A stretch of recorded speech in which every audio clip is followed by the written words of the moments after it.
Chez WooClap, en tout cas, nous, on permet d'améliorer drastiquement la qualité de l'enseignement, de la formation et de l'éducation. WooFlash et WooClap, donc la première solution qui a donc été lancée en 2015, c'est WooClap. Donc là, très concrètement, c'est un outil qui va permettre aux enseignants, formateurs, formatrices de poser des questions pendant une session de cours, une session de formation. Ça permet aux participants de répondre à ces questions directement avec leur ordinateur ou leur téléphone portable. Et ensuite, les résultats, les réponses à ces questions sont collectées en temps réel dans le support de présentation du formateur. Et donc, ça permet très concrètement d'avoir un enseignement, une formation beaucoup plus dynamique. Bonjour et bienvenue sur le podcast Allez Vas-y. Allez Vas-y, c'est le podcast qui met en lumière les personnes qui ont décidé de donner du sens à leur vie en agissant. Dans ce podcast, vous entendrez des entrepreneurs, des bénévoles qui parleront de leur engagement et nous mettrons aussi en avant toutes les actions positives qui valent la peine d'être partagées. Un mercredi sur deux, retrouvez un nouvel épisode. N'hésitez pas à en parler autour de vous et à vous abonner à nos réseaux sociaux pour être informé des sorties d'épisodes. Et si vous voulez nous aider, 5 étoiles sur Spotify et sur Apple Podcast avec un commentaire, on est preneur. N'oubliez pas notre podcast sur le sport, tout un sport, avec un nouvel épisode chaque vendredi.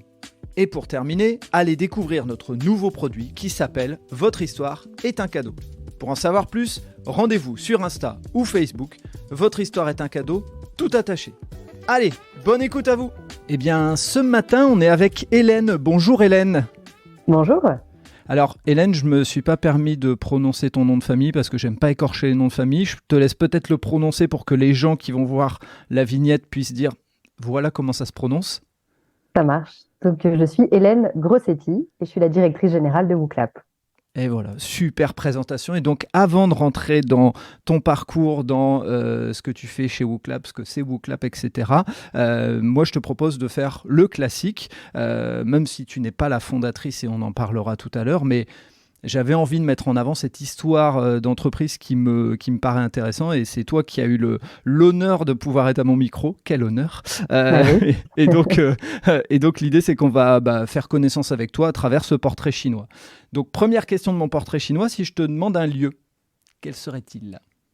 Eh bien, ce serait la gare TGV d'Aix-en-Provence.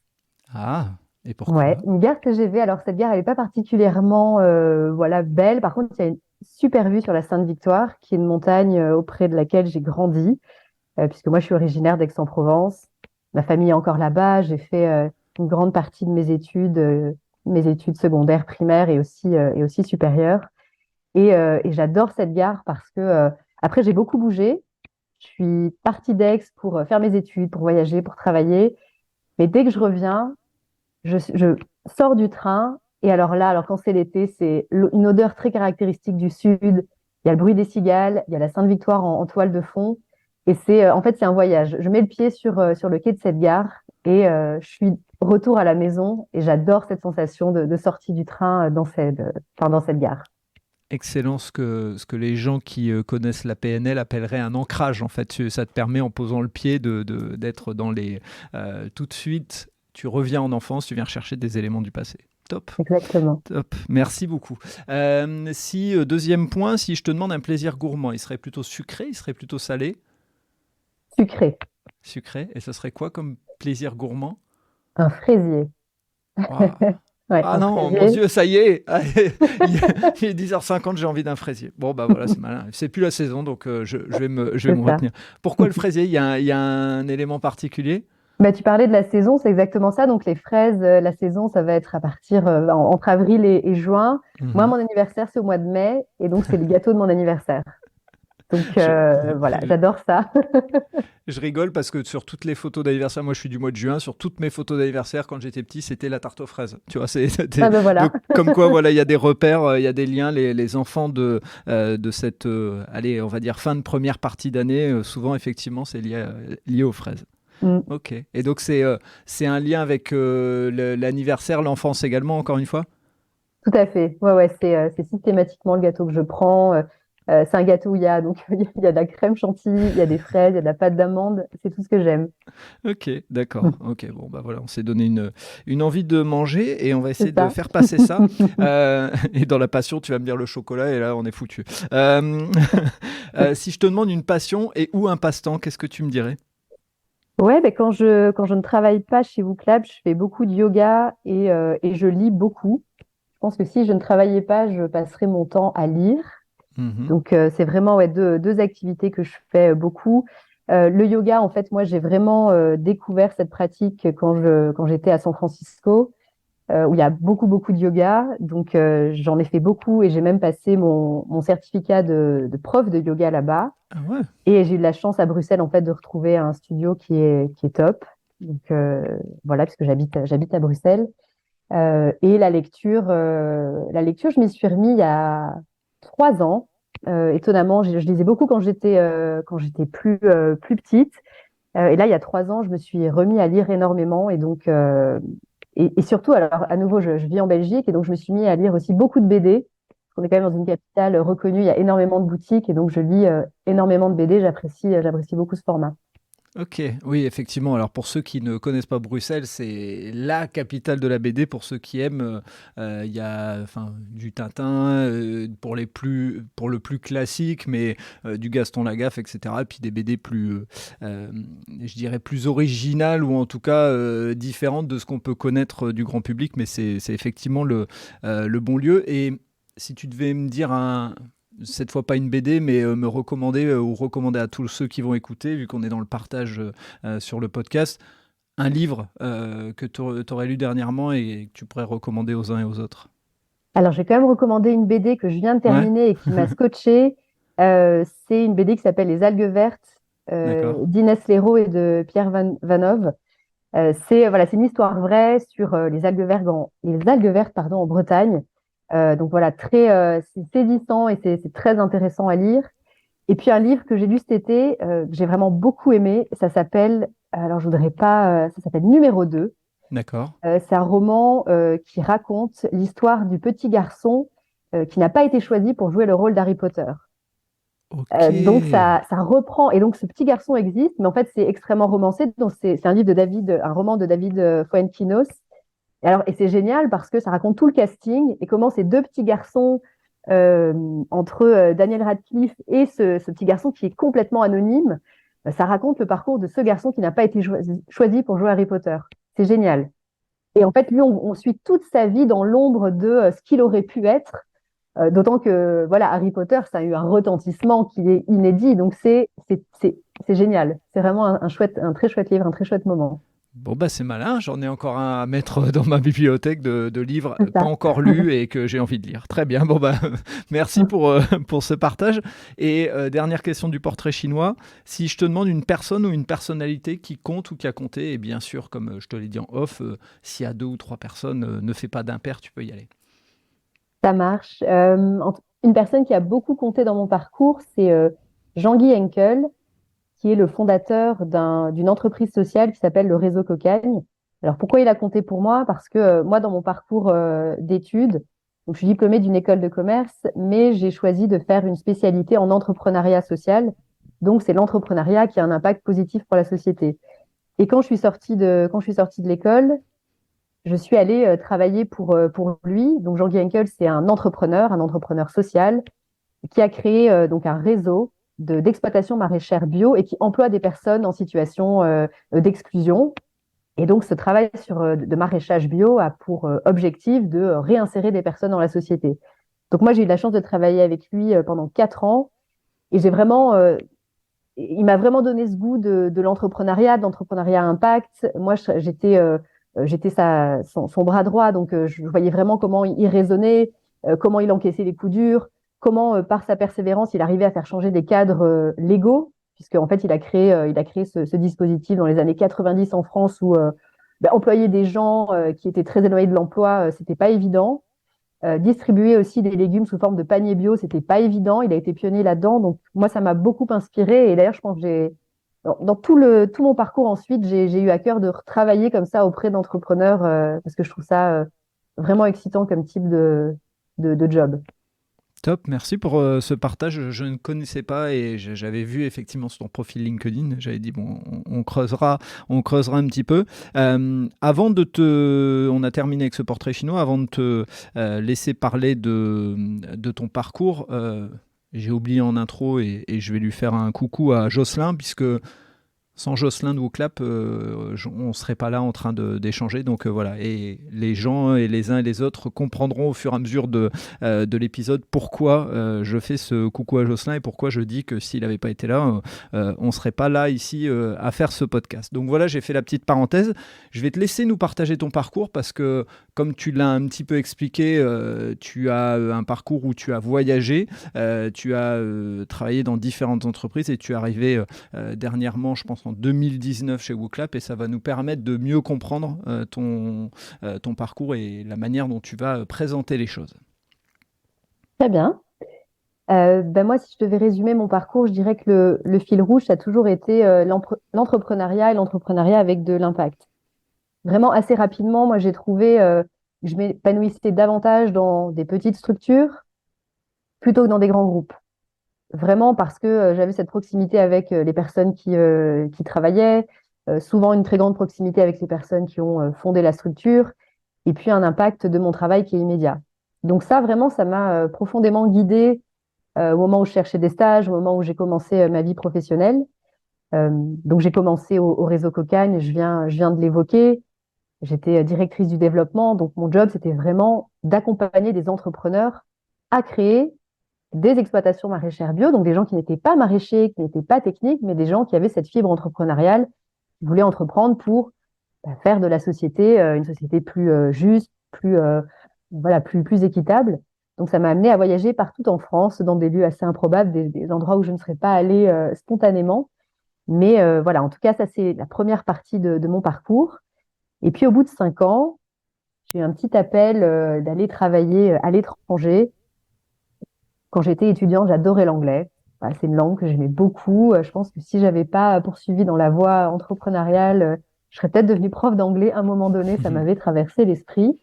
Mais à l'époque, donc avec mon petit ami, qui maintenant est mon mari, on a regardé plusieurs endroits où est-ce qu'on avait envie d'aller. Donc on cherchait des zones anglophones. Et puis à un moment donné, j'ai parlé, je ne sais pas si j'ai déjà évoqué, oui, San Francisco, mais en tout cas, on s'est décidé à aller là-bas. Lui, à l'époque, travaillait chez Google. Donc, ça nous a D'accord, facilité oui. les choses, puisque le siège de Google est donc en Californie, à Mountain View, qui est pas tout à fait, qui est à 1 heure de San Francisco. Donc, on a fait les démarches et on s'est installé à San Francisco pour à nouveau 5 ans. Et arrivé là-bas, donc moi, j'avais en tête de reprendre l'entrepreneuriat social, sauf qu'aux États-Unis, le fonctionnement est extrêmement différent. Les subventions publiques fonctionnent pas exactement de la même manière.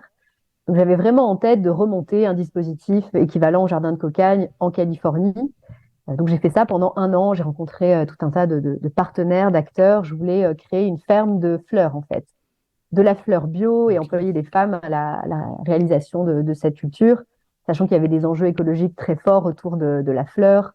80% des fleurs sont importées en France. Et c'est la même chose, en fait, un peu partout dans le monde. C'est une industrie qui est extrêmement polluante. Donc, j'avais vraiment envie de travailler sur ces sujets-là. Ça, c'est pas fait, mais j'ai quand même pas mal appris pendant toute cette année. Et puis, j'ai rencontré quelqu'un qui s'appelait Olivier et qui, lui, travaillait dans une entreprise de la tech plus particulièrement. Cette entreprise s'appelle Udemy.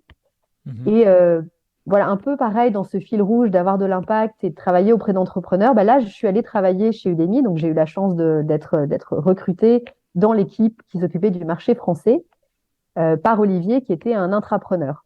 Intrapreneur parce qu'il était effectivement pas à son compte, mais par contre chez Udemy, donc Udemy, c'est une marketplace d'enseignement et d'apprentissage. Il y a Mhm. des formateurs qui vont mettre en ligne des vidéos sur tout un tas de sujets, principalement des sujets de développement informatique. Et puis, à l'autre bout de la chaîne, il y a des étudiants qui vont acheter ces cours et pouvoir les visionner à leur rythme. Donc, c'est une vraie marketplace d'apprentissage. Et donc, Olivier, lui, est arrivé chez Udemy au moment où ils n'étaient pas encore très nombreux. Et il a lancé toute la dynamique sur le marché français. Donc, il a vraiment eu cette démarche entrepreneuriale, mais au sein d'Udemy. Et donc, moi, je suis allée travailler avec lui pour faire du marché français un des marchés, les top 10 au sein d'Udemy. Donc, très intéressant. Et c'est à ce moment-là que j'ai moi aussi découvert des méthodes de travail assez inédites. Moi, je venais du milieu associatif en France. J'avais fait un parcours en école de commerce, donc j'avais quand même des réflexes business. Mais là, vraiment, une manière de travailler très différente, hyper collaborative. On était vraiment dans la Silicon Valley. Donc, j'ai énormément appris en 2 ans, puisque j'ai travaillé 2 ans chez Udemy. Je dis souvent que c'était mon MBA.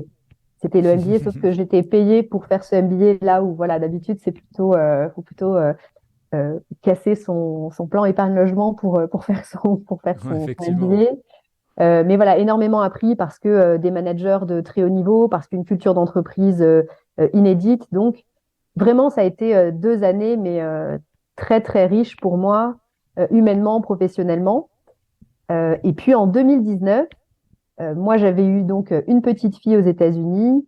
Je commençais à me reposer des questions avec donc mon mari sur est-ce qu'on veut rester ici, est-ce qu'on veut retourner en Europe, surtout pour se rapprocher de nos amis et notre famille, parce que San Francisco, c'est super. Par Oui. contre, c'est à 10 heures d'avion, il y a un Mhm. décalage horaire très important. Donc, pour maintenir des liens, notamment avec une petite fille, c'était pas forcément le plus, en tout cas, le cadre auquel on voulait voilà, on voulait passer du temps. Donc, 2019, fin d'année 2019, la question se pose, qu'est-ce qu'on fait, est-ce qu'on rentre, etc.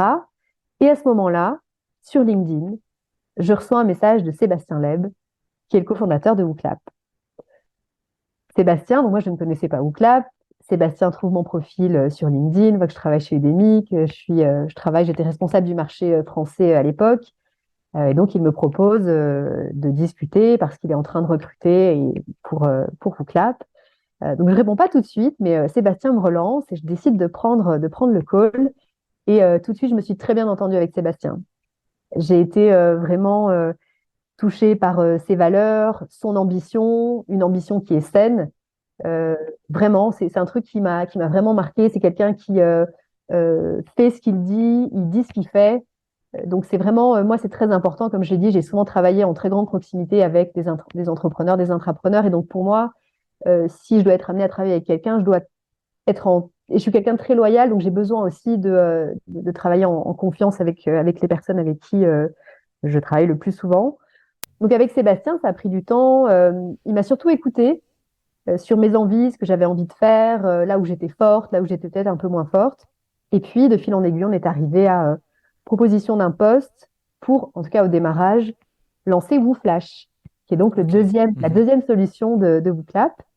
Donc voilà, on s'est dit banco, ça le fait. Je suis quand même passée à Bruxelles au mois d'août avant de donner ma démission chez Demi parce que mon mari me disait, mais t'es sûr, il y a des bureaux, on va quand même vérifier, on sait jamais. Il a pas tort. Il a pas tort, malheureusement, il a Parce pas tort. que Ouais. c'est vrai qu'on s'était uniquement eu avec Sébastien. Moi, pendant tout le process, moi, j'étais à San Francisco, lui à Bruxelles. Donc, Ouais, ouais. donc on se parlait uniquement en visio. Donc, je suis allée au mois d'août dans les bureaux de WooClap, donc à Bruxelles. Et puis au mois de septembre, je déménageais à Bruxelles. Donc, j'ai vraiment fait un vol San Francisco. Je pense que j'ai dû m'arrêter au Portugal et puis ensuite Portugal, Bruxelles. Et le Mhm. lendemain, j'étais dans les bureaux de WooClap pour commencer à travailler donc sur WooFlash. Excellent. Et ça veut dire que ton conjoint, lui aussi, il est revenu. Vous avez tenu une relation à distance pendant un temps parce que on le dit toujours, hein, quand on a de l'ambition sur un métier ou autre, il faut réussir à concilier aussi des fois la vie de famille ou la vie de couple, quoi. Tout à fait. Donc, en fait, on a de la chance, on partageait cette envie de revenir en Ok. Europe. Mhm. On partageait cette envie de pas forcément revenir s'installer à Paris, nous, on avait commencé notre vie professionnelle à Paris. Ouais. Donc, Bruxelles, en tout cas, il était complètement ouvert sur Bruxelles, qui était une ville qu'on ne connaissait pas. On est tous les deux français, hein. On ne connaissait pas Mhm. Bruxelles. Moi, j'avais passé des week-ends, comme je pense pas mal voilà, de jeunes Français. C'est très accessible comme ville, c'est hyper Bien sûr. sympa. Donc, Mhm. en tout cas, il était partant sur la ville. Et après, lui, pendant un temps, a travaillé à distance D'accord. avec, Ok. euh, avec son entreprise américaine. Donc, ça a marché un temps. Et puis ensuite, il a trouvé un job à Bruxelles. Ok, donc tout s'est bien ficelé comme il faut. Et donc tu arrives en septembre 2019, et ça c'est un point important, on le redit jamais assez, mais tu vas arriver dans une période où, donc bien sûr il y a WooFlash à lancer, mais il y a aussi, tu ne le sais pas encore, mais le confinement qui va arriver, et WooClap va avoir une importance dans ce moment-là, mais on y reviendra après. Moi, ce que je te propose maintenant qu'on a fait un petit tour, c'est de nous expliquer un petit peu comment est né WooClap et ce que c'est WooClap pour ceux qui ne connaissent pas. Comme ça, après, derrière, on reviendra sur qu'est-ce qui s'est passé dans cette période où tu arrives, septembre 2019, qui, sans le savoir, quelques mois après, va suivre avec un confinement énorme, mondial, jamais connu. Oui, tout à fait. Alors, chez WooClap, en tout cas, nous, on permet d'améliorer drastiquement la qualité de l'enseignement, de la formation et de l'éducation. J'ai un petit peu spoilé, mais on a deux solutions. On a WooFlash et WooClap. Donc, la première solution qui a donc été lancée en 2015, c'est WooClap. Donc là, très concrètement, c'est un outil qui va permettre aux enseignants, formateurs, formatrices de poser des questions pendant une session de cours, une session de formation. Ça permet aux participants de répondre à ces questions directement avec leur ordinateur ou leur téléphone portable. Et ensuite, les résultats, les réponses à ces questions sont collectées en temps réel dans le support de présentation du formateur. Et donc, ça permet très concrètement d'avoir un enseignement, une formation beaucoup plus dynamique. Ça permet en fait à l'orateur de rebondir sur les réponses, de voir en fait si tout le monde a compris. Donc, ça permet à la fois de mesurer la compréhension, ça permet d'engager une audience, ça permet de créer du débat. Et WooClap, la particularité, c'est qu'on s'est beaucoup appuyé sur des travaux de neuroscientifiques. Et on sait qu'en fait, quand on est actif dans une formation, quand on enseigne par la question, eh bien, on va retenir davantage des informations. Donc ça, très clairement, c'est comme ça que ça s'est lancé. Et d'ailleurs, donc tu l'as dit, moi, je ne suis pas la fondatrice, j'ai rejoint l'aventure donc 4 ans après le lancement. Ce WooClap est vraiment né de l'expérience de Sébastien Leb et de Jonathan Alzetta, qui est l'autre cofondateur et qui est le CTO aujourd'hui. Une expérience qu'ils ont vécue ensemble en cours à Bruxelles, à l'Université libre de Bruxelles. Ils avaient cette problématique d'être dans des cours très techniques, très compliqués, dans des amphithéâtres très grands où en fait on n'ose pas spécialement interrompre le professeur pour lui dire j'ai pas tout à fait compris. On sait que les apprentissages se construisent sur des acquis et en fait si on comprend pas un certain nombre de choses, ça va être compliqué plus tard. Donc eux, ils se retrouvaient extrêmement passifs en cours. En se disant mais comment est-ce qu'on va pouvoir interroger le professeur. Et quand ils sont mis à réfléchir à une solution, ils sont aussi allés voir les enseignants. Mais eux, comment ça se passe de leur côté quand on est face à 200 étudiants Oui. qui finalement, est-ce qu'ils écoutent, est-ce qu'ils comprennent qui j'ai en face de moi, est-ce qu'ils sont au même niveau, est-ce que quelque part moi je suis convaincue de ce que je raconte et que c'est extrêmement clair et en fait c'est pas moi je n'aurais et pour le professeur la seule manière de savoir si ces étudiants ont compris, ça se passe 6 mois plus tard pendant les partiels, pendant les examens. Donc, pour les enseignants, il y avait aussi ce besoin de savoir, mais effectivement, comment j'adapte mon cours, comment je suis sûre que tout le monde a compris. Donc, de ce besoin quelque part double est né WooClap quelques mois après leur diplomation. Alors après, je sais que voilà, c'est un peu un concurrent, mais pour les gens qui connaissent pas trop, c'est selon moi, et je vais être transparent, et c'est pour ça qu'on va faire le lien après avec le confinement, c'est que c'est un peu le Kahoot sérieux de mon point de vue. Et je vais exprès dire sérieux dans le sens où c'est ce qui m'a donné envie d'aller plus vers WooClap que vers Kahoot. Mais l'avantage de WooClap, c'est qu'il peut être très sérieux, mais on peut aussi jouer avec. Alors que pour moi, l'image de Kahoot, elle est très jeu. Et quand on arrive en entreprise, il y a des entreprises dans lesquelles jouer n'est pas permis, entre guillemets. Hein. Attention, c'est pas, on est sérieux ici. Mais on se rend compte que quand on y intègre des petites notions de jeu, les gens s'y plaisent plutôt. En fait, c'est le côté refus de l'enfant, etc.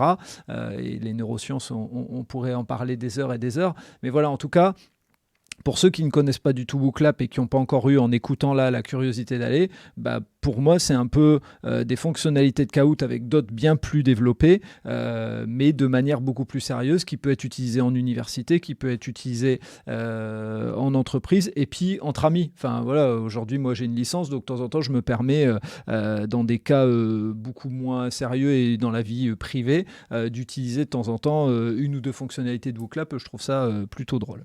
C'est ça. Et d'ailleurs, en fait, Kahoot est effectivement très connu, notamment très connu aux États-Unis. Bien sûr. C'est une entreprise européenne, il faut le rappeler. On a des enseignants, c'est intéressant ce que tu dis, mais qui nous ont dit, moi j'utilise les deux. J'utilise Kahoot le vendredi soir parce que voilà, c'est la fin de la semaine et voilà, WooClap c'est pour le reste de ma semaine. Donc on a parfois aussi cette complémentarité entre les deux outils. On a des enseignants qui vont utiliser les deux en fonction de évidemment leur objectif pédagogique, puis peut-être aussi le moment de la semaine. Comment est-ce qu'ils sentent leurs étudiants. Donc c'est intéressant parce qu'à la fois Kahoot, ça va permettre aussi d'évangéliser le marché sur le fait de faire participer l'audience, d'utiliser des mécanismes de gamification. Et en fait, voilà, nous, on arrive avec effectivement comme tu l'as très bien dit, cette couche pédagogie et neurosciences, et on est content que les deux outils puissent, en tout cas, vivre en parallèle dans certains cas. Et avant d'arriver dans ce moment du confinement et autres, et comme ça, moi, je ferai le lien de mon histoire avec WooClap, est-ce que tu peux nous expliquer en quelques mots ce qu'est WooFlash, le petit frère, petite sœur, peu importe le nom de WooClap? Oui, bien sûr. En fait, WooFlash, on est vraiment parti du constat que la prise en compte en fait, du temps que les apprenants passent en autonomie, c'est indispensable pour construire des formations réussies. C'est-à-dire qu'il y a tout un temps, quand on est en apprentissage, quand on suit une formation, quand on suit un cursus scolaire, en fait, on a énormément de temps qu'on passe seul à réviser, à essayer de retenir le contenu. D'ailleurs, moi, je me rappelle quand j'étais en études, notamment à Sciences Po à Aix, les profs nous disaient pour 1 heure de cours en classe, c'est 4 heures de travail en autonomie. Alors, on faisait vite le calcul en se disant qu'on ne savait pas trop comment on allait réussir, mais soit. Ouais, Donc, c'est on sûr. sait qu'il y a du temps en autonomie qui est indispensable en fait pour que ça fonctionne. Or, le problème aujourd'hui, c'est que les méthodes d'apprentissage qu'on utilise généralement, elles sont très peu efficaces du point de vue des neurosciences. C'est-à-dire qu'on va avoir tendance à surligner, Mhm. relire. Ça, aujourd'hui, en fait, on le sait, comme on est passif dans ces démarches-là, c'est pas ce qui marche le mieux. Et puis aussi, les enseignants, ils n'ont pas le temps, en fait, pendant ce temps-là, d'aller accompagner aussi tous leurs étudiants. Euh, donc voilà, nous, on s'est vraiment basé sur ce constat-là pour créer un outil qui va permettre, pendant ces temps en autonomie, donc on appelle en asynchrone dans le jargon, eh bien, que ce soit des méthodes de révision qui soient efficaces et où on peut suivre sa progression. Donc en fait, WooFlash va permettre de créer du contenu de révision, du contenu pédagogique. En plus, là, on y a ajouté une brique d'intelligence artificielle qui permet vraiment d'accélérer cette création de contenu. Et donc, ça permet d'avoir des flashcards, ça permet d'avoir des textes à trous qui vont en fait permettre d'être actifs dans la révision. Et donc, c'est là-dessus qu'on a parié quand on a lancé WooFlash en 2020, Ok, 2019-2020. ok, ok. Et c'est la mission pour laquelle, au démarrage, tu étais arrivé chez WooClap. Exactement. En fait, quand je suis arrivée, il y avait déjà un outil qui fonctionnait. Donc, on avait un développeur, un super développeur, Thomas, qui avait déjà fait vraiment tout le travail de conception en lien avec Sébastien. Et là, il y avait un besoin d'accélérer le déploiement business de WooFlash quand je suis arrivée. Mais assez rapidement, je dirais même dans le premier mois, finalement, mon périmètre s'est élargi pour aussi travailler sur WooClap. Ok. Et donc, moi, je vais faire maintenant le lien entre mon expérience et WooClap. On se retrouve. Donc, moi, je crée mon entreprise en janvier 2020. Bonne idée. Mhm. Très, très bonne idée Bon d'ailleurs. timing. Ah ouais. Moi, j'ai du nez. Si vous voulez créer une entreprise, vous m'appelez, vous me demandez quand est-ce que je pense le faire et vous faites l'inverse. Voilà, c'était à peu près ça.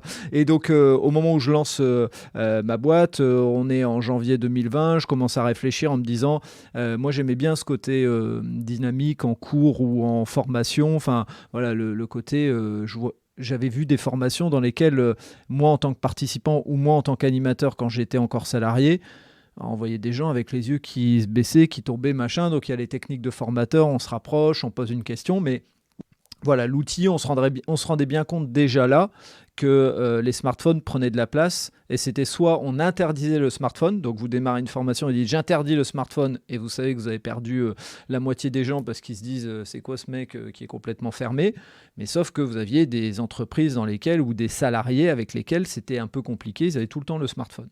Donc j'avais compris ça et au moment où le confinement arrive, j'ai pas encore suffisamment développé ma boîte pour avancer puisque je crée aussi du e-learning et donc mon idée c'était de dire bah WooClap il peut peut-être me servir. Quand je dis WooClap c'était un outil peut peut-être me servir parce que j'avais pas encore d'idée. Je découvre Kahoot quelques semaines avant le confinement et j'aime bien, mais je me dis, ça a vraiment un côté jeu. Et moi, je voulais un truc un peu sérieux. Je découvre WooClap, je fais je sais plus si je vais sur un webinaire, j'en sais rien. Et en tout cas, je prends la solution et je commence à animer gratuitement pour des groupes, des petits ateliers, parce que l'idée c'était, vous êtes en confinement, vous venez de créer votre boîte pour vous faire connaître, vous n'allez pas aller prendre un café avec quelqu'un. À ce moment-là, on Mhm. se lavait les mains, même quand on avait été faire les courses et on changeait de vêtements. Hein. On C'est était vrai. dans cette psychose. Et la force de WooClap, et j'avance très vite dans le temps, c'est que quand je commence à avancer avec des groupes, j'ai des feedbacks en me disant il y a deux couleurs qui sont pareilles, moi je suis daltonien, je vois pas trop la différence. Donc je trouve quelqu'un, alors je sais plus si c'est sur LinkedIn ou autre ou sur le site, et je fais la remontée parce que moi je trouve que c'est en faisant des feedbacks constructifs qu'on fait avancer les entreprises et ainsi de suite. Et en fait, j'ai eu du retour. Et j'ai eu des retours, mais comme j'en ai jamais eu dans pratiquement aucune expérience professionnelle. C'est-à-dire que on m'a sollicité pour pouvoir faire une visio et répondre aux différentes questions, ce que la personne voulait creuser et comprendre. J'ai une autre personne qui a voulu creuser, mais dans un autre pan de ce que j'avais dit, pour vraiment être sûr d'avoir bien compris. Et il y avait toujours de la bienveillance, il y avait la volonté de comprendre, il n'y avait pas la volonté de me vendre quelque chose ou autre. Et j'en suis même arrivé à un point où, à un moment, c'est donc Jocelyn, qui était à un moment un lien fort avec WooClap, qui m'a dit Fred, on serait enchanté, et ça a été présenté de cette manière-là, et je trouvais ça très intelligent, on serait enchanté que tu viennes nous dire comment tu utilises WooClap à toute l'équipe. Et donc, on a fait une visio avec toute l'équipe WooClap, une cinquantaine de personnes si je ne me trompe pas, avec des sourires. Moi, j'ai présenté ça vraiment de manière vraiment ouverte. Et j'ai eu plein de questions hyper structurées, hyper intelligentes, vraiment avec une volonté bienveillante de faire avancer un outil et de le rendre le plus intelligent et le plus adapté possible aux besoins du client et des utilisateurs. Et c'est ce qui a fait que j'ai toujours continué dès que je pouvais mettre en avant. J'ai toujours utilisé même dans des associations, dans des petits ateliers que je fais, à utiliser WooClap. Donc c'est ce qui fait qu'aujourd'hui, je suis devenu ambassadeur. Alors, je mets pas en avant WooClap et je gagne 5 000 € par mois. Hein, c'est pas le principe. C'est juste de permettre de partager mes pratiques pour que derrière, des gens puissent se dire tiens, je peux l'utiliser. Et puis, surtout, mettre en avant quelque chose. Et là, on va revenir un petit peu en arrière. C'est que pendant le confinement, il y a eu, et on le sait tous maintenant, puisque c'est du passé, une rupture entre les personnes, puisque du jour au lendemain, on se voyait tous en physique et on avait des habitudes en physique, et il fallait se voir à distance. Et moi, j'aimerais bien que tu puisses nous redonner un petit peu de contexte sur la manière dont WooClap a travaillé ou en tout cas a agi pour aider à ce que on puisse garder le lien, et notamment en utilisant WooClap. Ouais, alors c'était, effectivement, tu l'as dit tout à l'heure, j'arrive en fin d'année 2019, où CLAP est en fait en train de recruter, structurer son équipe, notamment euh, on a recruté, tu vois, en 2019, quelqu'un qui s'occupe de l'expansion internationale, tout début d'année, un petit peu plus tard, quelqu'un qui s'occupe de l'Espagne et d'Italie, et ce sera important pour la suite de l'histoire, donc quelqu'un qui commence à développer des partenariats, en tout cas à présenter WooClap sur ces deux marchés-là. Voilà. Et la France, qui est notre plus gros marché à ce moment-là, arrive. Donc moi, je recrute aussi dans l'équipe. Je recrute Adeline qui s'occupe de la partie Customer Success. Donc on commence vraiment à structurer l'accompagnement de nos clients. Arrive mars 2020. Un petit peu avant, en fait, faut se rappeler que le Covid, c'est venu d'Italie et d'Espagne. Ça commençait à être beaucoup plus tendu sur ces marchés-là que ça ne l'était en France et en Belgique. Et en fait, on avait Maria qui s'occupait de ces deux marchés, qui commençait à nous dire, il y a des écoles qui ferment, il y a des unifs qui ferment. Là, j'ai des conversations avec des cours qui s'arrêtent. Et je me rappelle vraiment de cette période, nous, on était un petit peu sidérés. C'est-à-dire qu'on était en train quelque part d'annoncer que WooClap, qui était un outil utilisé en présentiel, justement pour répondre à une problématique qui est, vous ne savez pas si vos étudiants, du point de vue professeur, vous ne savez pas si vos étudiants vous écoutent, vous voulez justement que le smartphone ne soit plus une distraction, mais un outil qui va servir votre pédagogie. Vous voulez vérifier la compréhension de vos élèves. Là, d'un coup, on était en train, quelque part, ce que nous disait Maria, c'était il n'y aura plus de cours en présentiel. Donc, je crois qu'on était un peu dans le déni en disant, mais s'il n'y a plus de cours en présentiel, il n'y a plus de WooClap. On a tous été dans le déni, hein, je pense, de nos dirigeants à tous, hein, vraiment. C'est ça. Donc, on voyait le truc venir d'Italie, d'Espagne. Maria commençait à nous dire, faudrait peut-être quand même qu'on communique sur le fait qu'on peut utiliser WooClap en distanciel. Il suffit de faire un partage d'écran, etc. Et puis, voilà, le coup près est tombé. En mars, je ne me rappelle plus la date, mais à ce moment-là, il y a une fermeture. Chacun doit rentrer chez soi. Les universités ferment, les bureaux ferment. Donc là, nous, on a deux casquettes. Enfin, moi, en l'occurrence, j'ai deux casquettes. J'ai ma casquette de gestionnaire de WooClap à l'époque, et c'est de dire, bon, comment est-ce qu'on assure aussi la continuité de la vie d'entreprise, comment est-ce qu'on fait en sorte que chacun chez soi est dans de bonnes conditions, quel rituel on remet en place pour ne pas perdre le lien. Donc, on a cette partie-là à gérer. Et on a aussi la partie produit. Bien Qu'est-ce qu'on sûr. fait, comment est-ce qu'on repositionne extrêmement rapidement l'utilisation de WooClap en distanciel.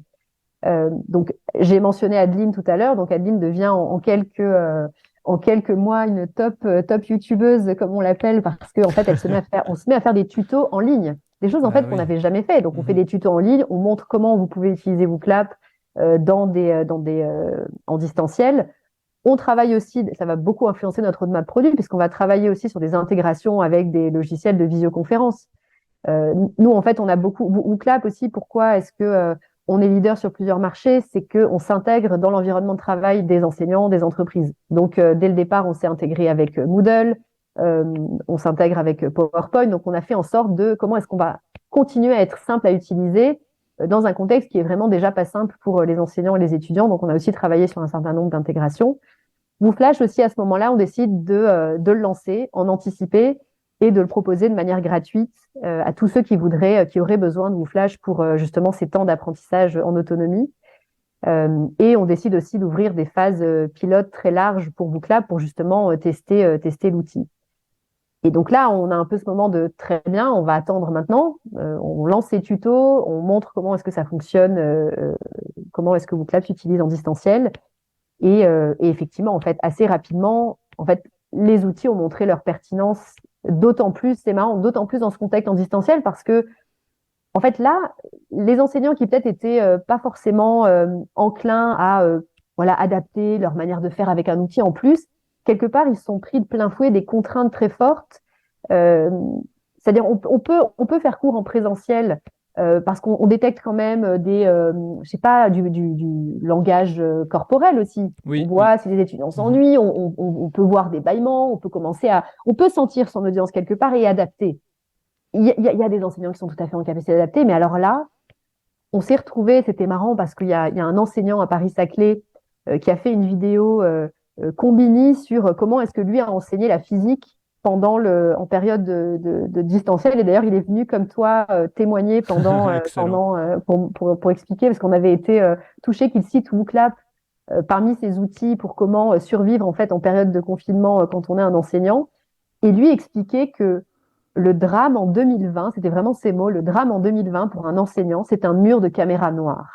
Ah, c'est ce que j'allais te dire. J'allais dire en entreprise déjà, il y avait quelques caméras noires de ceux qui disent ma webcam fonctionne pas. Mais alors pour avoir eu des partages de personnes, de professionnels qui donnaient encore des cours, ils disent mais quand t'en avais qui ouvraient leur caméra, tu leur demandais même de la couper parce qu'ils étaient allongés dans le lit et c'était encore pire. Donc effectivement, caméra noire, parler qu'à des caméras noires. Et moi je l'ai vécu aussi. Donc WooClap pour ça, c'était une bonne solution parce qu'on remettait un peu d'énergie. Il y en a même qui rallumaient leur caméra pour dire au fait, ça marche comment alors? Voilà, donc je comprends ce que ce monsieur disait.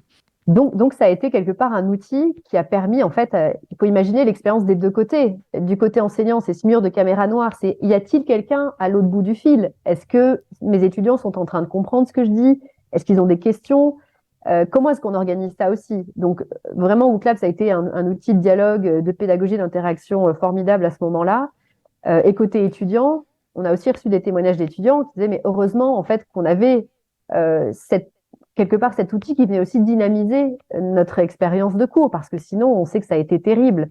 Des Ouais, heures c'est clair. assis chez soi à suivre des cours qui finalement étaient transposés, bah, oui, pas le temps d'adapter en fait le contenu au format. Donc clairement, ça a été, on a eu quelque part beaucoup de personnes avec qui on a eu des conversations en 2019 qui sont revenues et pour pouvoir déployer en urgence quelque part WooClap. Et alors là, le pari de la simplicité qui avait été fait dès le démarrage par Sébastien et Jonathan, à savoir, il faut que WooClap ce soit simple, Mm. il faut qu'en 2 clics, les profs aient compris comment ça fonctionnait. Sinon, ça ne marchera jamais. Et là, justement, on l'a vu dans des situations quelque part, on peut dire, de crise, où Oui, des établissements ont besoin de déployer très rapidement des solutions pour faire en sorte que les cours soient encore une expérience efficace et engageante. Alors là, vraiment, je crois que nos partenaires ont été très satisfaits parce qu'on a permis le déploiement d'une solution, alors déjà robuste, j'en ai pas parlé, mais quand on est une énorme université, je pense notamment Aix-Marseille, c'est des centaines de milliers d'étudiants. C'est un système d'information qui ne doit pas planter. Donc, ils sont contents quand il y a un outil qui est déployé, que ça ne fasse pas planter l'ensemble de l'infrastructure. Ouais. Donc, on a un outil qui est robuste et qui permet d'être déployé hyper facilement et rapidement pour des profs, peu importe leur niveau et leur maturité avec le digital. Donc Ouais, ça a été aussi c'est une vrai ce que force. tu dis, c'est Oui. important. Mm. Et juste, moi, je me permets parce que c'est un point qui, des fois, peut être soulevé, puisqu'on est sur des données, on échange, etc. C'est important de rappeler que WooClap aussi a une partie jeu, où on peut jouer comme, on le disait hein, tout à l'heure dans Kahoot, et on peut très bien utiliser qu'un seul outil WooClap et faire du sérieux, et puis faire du jeu entre deux. Et vous le précisez, c'est important, parce que moi, je suis concerné là-dessus aussi, parce que quand on est formateur, on doit récolter de la donnée aussi par rapport à Calliope et WooClap le permet. Donc ça, c'est aussi la raison pour laquelle j'utilise l'outil. Mais vous êtes en respect des RGPD. Et ça, c'est un point important. Et puis, le point, je pense, le plus important pour moi et qui est encore, selon moi, très méconnu, c'est que WooClap est gratuit pour les enseignants du collège et du lycée. Et donc, je me dis que quand quand on est prof en collège et en lycée, de temps en temps, se dire que, allez, on l'utilise visuellement, se dire que peut-être le smartphone peut être sorti à ce moment-là pour jouer un petit peu, ou des tablettes ou autres qui seraient dans le collège ou dans le lycée, enfin, c'est une vraie utilité. Moi, je suis prof aujourd'hui, c'est un des premiers trucs sur lequel je me lance, quoi. Et le fait qu'il soit gratuit pour les enseignants de collège et lycée, c'est hyper important. Ouais, et ça tenait vraiment à cœur. Ça a été lancé avant que je rejoigne WooClap, donc assez tôt dans la vie de l'entreprise. Il y avait quand même cette volonté de rendre accessibles ces outils à des établissements qui avaient peut-être ou pas des budgets ou des enseignants qui avaient envie en tout cas de tester l'outil et qui n'avaient pas forcément le budget à mettre dans WooClap. Donc clairement, c'est une politique qu'on a toujours maintenue et effectivement, on a des utilisateurs WooClap en collège et lycée. Et on se rend compte aussi que collège-lycée, WooFlash, c'est aussi un outil qui les intéresse. Et on a d'ailleurs remporté des appels d'offres éducation nationale avec WooFlash. Donc là, il y a des budgets associés, donc c'est intéressant. Donc c'est vraiment des budgets nationaux qui sont débloqués, mais on voit qu'il y a une vraie appétence aussi pour WooFlash, pour justement ce temps d'apprentissage en autonomie qui est sur lequel ces enseignants, ces établissements se manifestent de manière assez importante. Mm. Alors on avance là dans le podcast et on arrive doucement vers la fin. Si tu devais parler de réussite qu'il y a pu y avoir, alors le fait d'avoir passé le confinement, c'est déjà un bel exemple de réussite, mais est-ce qu'il y a une ou d'autres choses ou même des difficultés que tu as pu passer, mais en quelques mots, donner un peu des exemples de la vie de l'entreprise, parce que c'est toujours aussi inspirant pour les gens qui écoutent. Écoute, là, le timing est bon puisque la semaine dernière, on a annoncé qu'on avait passé un cap historique, en tout cas pour nous, qui est celui de 50 millions de participants, enfin d'utilisateurs WooClap dans plus de 150 pays. Donc ça c'est le chiffre, tu vois voilà, on le publie, les journalistes le relaient, et en fait c'est vrai que on a quand même un peu regardé dans le rétroviseur. Et c'est intéressant parce que moi, quand j'en ai parlé à Sébastien et Jonathan, je dis bon ben voilà, il faut dire un petit mot à l'équipe, c'est quand même quelque chose d'important. Et à ce moment-là, c'était Jonathan et il me dit mais ah oui, c'est vrai, c'est bien, mais c'est vrai que là, moi, je pense déjà peut-être à la suite et je me dis bah chaque petit pas qu'on a fait, on se disait c'est bien, mais voilà, maintenant rien n'est acquis, il faut continuer à travailler pour la suite. Et tu sais, en introduction du podcast, je disais que ce que j'avais bien aimé chez Sébastien, c'est cette ambition qui est saine. Toi, tu as parlé aussi de l'écoute que tu avais reçue de la part de l'équipe. Et en Bien fait, sûr. il y a cette humilité qui est extrêmement forte dans les réussites qu'on fait. Et cette humilité aussi qui se traduit par de l'écoute de nos utilisateurs. Donc, si je dois parler des choses qui ont bien marché, donc on voit les chiffres aujourd'hui en termes de participation, en termes tu vois, d'empreinte géographique, puisqu'il y a 150 pays aujourd'hui où on a des utilisateurs, on est leader dans plusieurs marchés européens, France, Belgique, Italie, Espagne, Pays-Bas. Et ça, en fait, maintenant, on peut l'écrire, mais voilà, dans les coulisses, il y a des gens qui ont travaillé très fort, très dur, sur des marchés où au début, il faut faire ses preuves. Je pense notamment à Nice, qui est responsable de l'extension internationale. En fait, quand on connaît pas WooClap, quand on est face à des concurrents américains, il faut y aller, hein. Surtout sur des temps de vente qui sont très longs avec les universités pour faire ses preuves.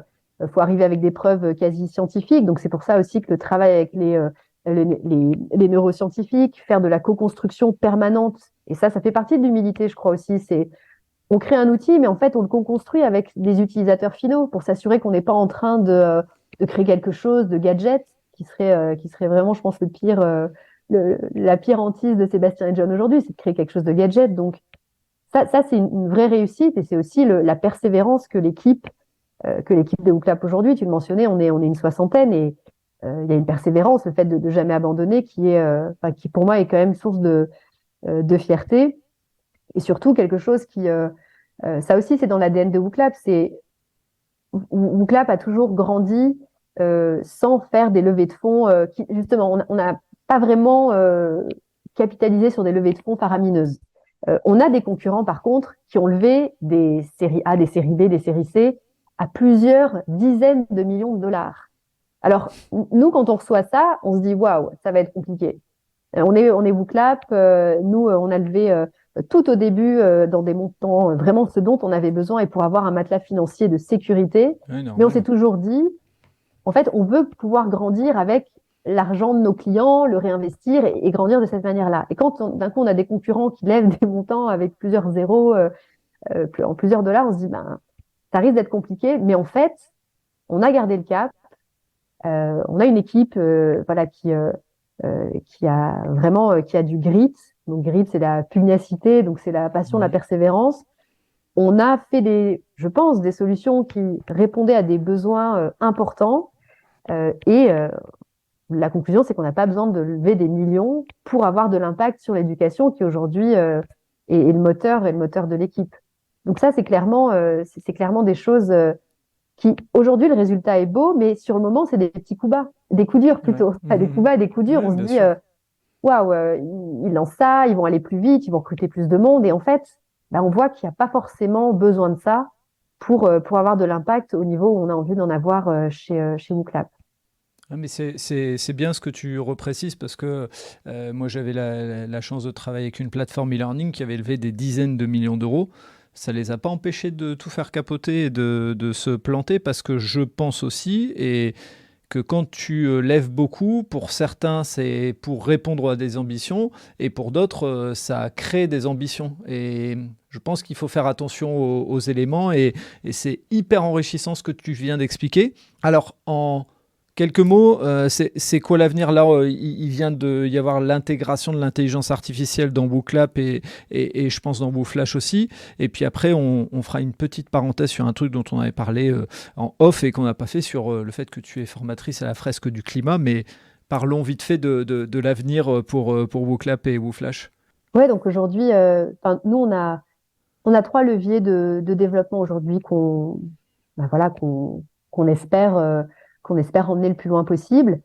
Tu l'as évoqué, c'est déjà sur la partie produit. Donc WooFlash et WooClap avec cette brique d'intelligence artificielle donc qu'on vient d'intégrer. C'est encore en bêta pour WooClap et WooFlash, mais là l'idée à nouveau c'est on a écouté les problématiques et c'était mais comment est-ce que je peux gagner du temps sur la création du contenu? Bon, là, avec l'IA générative, c'est typiquement un bon cas d'usage. Donc, ça va permettre, par exemple, dans WooFlash, on veut, par exemple, faire du contenu de révision sur un cours. Eh bien, on va pouvoir mettre le cours dans WooFlash et l'intelligence artificielle va créer des quiz. En tout cas, voilà, va pouvoir permettre de gagner du temps puisqu'on sait que c'est un enjeu très important pour les enseignants, les formateurs et ceux qui suivent leurs enseignements. Donc ça, c'est une première brique de développement. Deuxième brique de développement, aujourd'hui, notre ADN, la manière dont on a été, même notre lieu de naissance, c'est sur les bancs de l'université. Or, aujourd'hui, on apprend tout au long de sa vie. C'est pas qu'aujourd'hui, mais c'est de plus en plus prégnant d'apprendre tout au long de sa vie, au-delà de l'enseignement supérieur. Donc, WooClap et WooFlash peuvent aussi s'intégrer dans des contextes d'entreprise, de formation, de centres de formation. Aujourd'hui, on a des grands centres de formation qui utilisent et des formateurs, plein de formateurs comme ça qui utilisent notre outil. Donc aujourd'hui, sans faire beaucoup d'efforts, on a déjà des entreprises qui utilisent nos outils. Mais nous, on voudrait aller encore plus loin et pouvoir leur proposer et pouvoir aller être plus proactifs sur ce segment-là. Donc là, on est en discussion avec des grandes entreprises pour intégrer WooClap aussi, parce qu'on sait que WooClap s'utilise en formation, mais nous, je le vois bien à l'échelle de WooClap, on l'utilise aussi dans des process de décision, quand on veut faire des brainstorming, et ça rend quand même, nous, on pense, en tout cas, des prises de décision beaucoup plus inclusives. Donc, Oh, on je te a le aussi confirme. Je te confirme. J'ai déjà utilisé avec des groupes de co-développement, etc. Tu prends l'outil Brainstorm qui est, on va dire, un des basiques, mais il peut y en avoir d'autres. L'outil d'échelle aussi. Tu prends ces deux outils-là, je te confirme à 200% que ça aide à avoir les pensées plus claires parce que tu peux plus facilement mettre des likes, etc. Alors que sur un tableau Velleda, sur des post-it, qui sont pas toujours très bons non plus pour l'environnement, quoi qu'il en soit, mais au-delà de ça, c'est qu'ils collent pas la façon dont on a écrit et tout. Là, tu as quelque chose de structuré, et en plus, tu récupères la donnée, donc tu peux encore plus après, derrière, refaire un filtre. Donc, je te confirme ça. c'est ça, et puis ça permet aussi, parce que WooClap, on peut aussi répondre de manière anonyme, mais ça permet Oui, aussi d'entendre tous les points de vue, de retirer parfois les biais.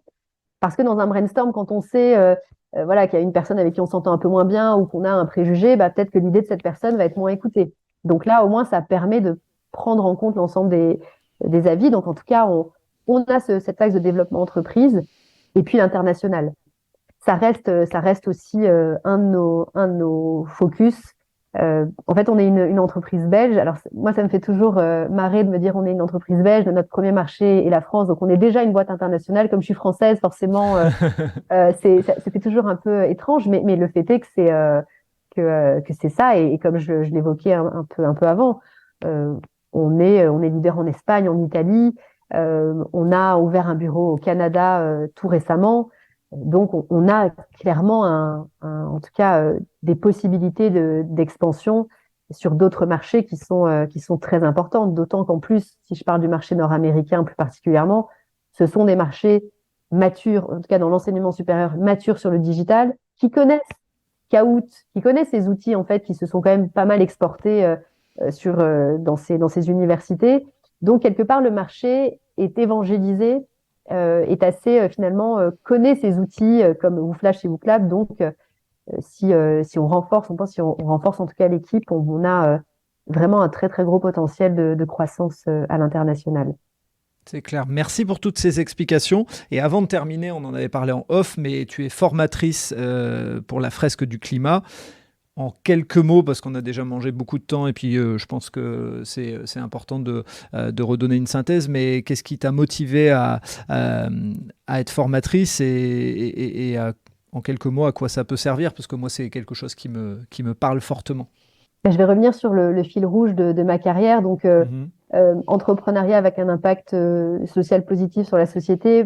Mon premier job, c'est quand même dans l'agriculture bio, donc il y avait quand même ce discours et cette conviction qu'il faut faire du bien aux humains, à la planète. Donc en fait, moi, c'est quand même resté quelque chose d'assez fort ancré en moi. Et puis je découvre la fresque du climat proposée par en fait l'association d'anciens élèves de mon école qui propose de le faire en distanciel. Et donc, j'ai fait 3 heures. C'est un atelier qui dure 3 heures. C'est un jeu sérieux sur causes-conséquences du réchauffement climatique basé sur les rapports du GIEC. Et j'ai été scotchée pendant 3 heures. C'était 3 heures devant un écran. J'ai absolument pas multitasqué. J'ai trouvé ça, c'était très bien animé et j'ai trouvé ça extrêmement important, intéressant. C'était accessible. Et je me suis dit, et alors, et la grande force de la fresque, c'est leur manière aussi de disséminer ça. C'est une fois qu'on a fait une fresque, on peut être formateur. Donc, je me suis rapidement formée aussi à être moi-même animatrice parce que justement, il y avait une rentrée climat qui était organisée à l'ESSEC, donc l'école dont je suis diplômée, et où j'ai pu faire organiser mes premières fresques auprès d'étudiants qui venaient de rentrer, qui venaient de rentrer là. Et j'ai trouvé ça, et là j'ai pu l'animer en présentiel, et j'ai trouvé ça, c'est des moments très forts qui permettent du débat, je pense qu'ils permettent quand même de faire avancer les conversations. On parle des vrais ordres de grandeur. Et d'ailleurs, il y a pas mal de personnes chez WooClap qu'on a formées à la fresque du climat, en tout cas qui ont participé à une fresque du climat, et tout le monde chez WooClap a participé à une fresque du numérique, qui est finalement l'équivalent, mais pour parler des impacts du numérique sur l'environnement. Et moi, c'est un sujet que j'ai amené chez WooClap il y a à peu près 2 ans. Donc, on a fait notre bilan carbone. Donc, ça fait 2 ans qu'on regarde où sont nos empreintes, où est notre empreinte carbone. Donc, on est une boîte tech, donc sans surprise, ça vient du numérique. Mais on a mis en place un certain nombre d'actions. On regarde aussi les labels, notamment le label numérique responsable, sur lequel on va potentiellement se positionner pour rentrer dans cette démarche d'amélioration continue qui est en plus demandée par nos partenaires. C'est ça qui est bien, c'est que nos partenaires, nos clients, universités, même entreprises, en fait, ils nous poussent aussi sur ces sujets. Et nous, ça nous rend plus forts et ça nous rend meilleurs. Donc clairement, c'est un sujet que les équipes ont bien en tête également. Bah, génial. Merci pour cette synthèse. Moi, c'est un sujet dont je te l'ai dit en off, je pourrais parler des heures. Donc voilà, l'idée d'avoir synthétisé et puis d'avoir pu en plus faire le lien avec WooClap et la manière dont vous l'utilisez en interne, c'était top. Écoute Hélène, merci beaucoup pour ce temps d'échange. Ravi d'avoir pu mettre en lumière le parcours entrepreneurial de WooClap, d'avoir pu mettre en lumière aussi ton parcours, parce que ça parlera à certaines personnes de faire des choix à un moment donné, de vie, de partir, de revenir, de prendre pas dans une opportunité, puis après de saisir tout ce qui vient avec. Donc merci vraiment pour l'échange, et puis au plaisir de continuer à mettre en avant WooClap. Merci pour l'invitation, et puis à très vite. Merci d'avoir écouté cet épisode jusqu'au bout. J'espère que vous avez apprécié ce moment, et si vous voulez en savoir plus, rendez-vous sur les notes du podcast. Si vous avez aimé cet épisode, n'hésitez pas à en parler autour de vous pour donner encore plus de lumière aux actions des invités. Si vous avez envie de suivre Allez Vas-y, abonnez-vous et évaluez le podcast, notamment sur Spotify et Apple Podcasts, sur votre plateforme d'écoute préférée. Si vous voulez faire avancer mon travail, laissez un commentaire sur Apple Podcasts, ça aide à faire connaître le podcast. Pour ceux qui ne le savent pas encore, j'ai lancé un autre podcast sur le voyage qui s'intitule Loin de chez soi. Il est disponible sur Apple Podcasts, Spotify, Deezer et sur les plateformes d'écoute. Je vous donne rendez-vous un mercredi sur 2 pour un podcast Allez Vas-y sur les entrepreneurs et entrepreneureux, les bénévoles et les engagés. Et tous les vendredis pour un épisode consacré aux sportifs et aux sportives. D'ici là, portez-vous bien.